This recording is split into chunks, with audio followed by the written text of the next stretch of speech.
Hi, this is Carrie Boatner, and I want to talk to you about making intentional phone calls. So, beginning with intention means that you have to plan. You've often heard it said, if you fail to plan, you plan to fail. So, making those intentional phone calls needs to be that in your life, in your schedule, you have time that is set apart just for making those phone calls. So, put it in your schedule and be intentional about when you're going to make the phone calls. The other thing that I like to do is I like to make a list. And you can work right off the list that you have of all of the people that you want to share your story with. But make a list of the people that you are going to call the very next day. I love to make phone calls, make it 5 or 10 phone calls a day, just reaching out to people. Depends on once you get on the phone, how much time it takes and how much time you can allot to your business. But the most important thing I like to do when starting off that phone conversation with someone, I like to begin my conversation by saying, listen, I have called you for a very specific reason. I had you on my heart. I wrote your name down on a piece of paper and I'm calling you. I have some things I want to share with you, but first I'd love to catch up with you. And once I do that, they know right then that I am calling for a very specific reason.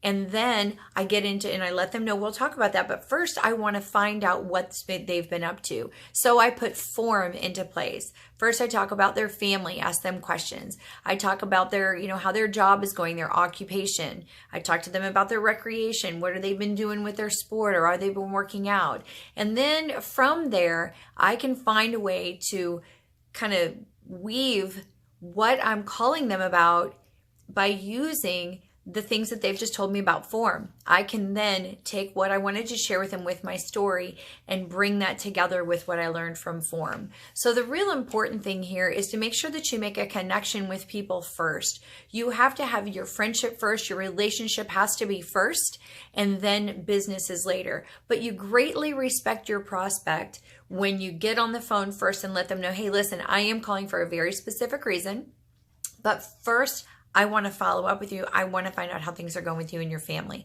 or whatever, because you are putting the relationship first. It's about respect and it's about making those intentional phone calls. Making the phone calls is very important. However, how you make those phone calls is even more important, because people don't care about how much you know until they know how much you care.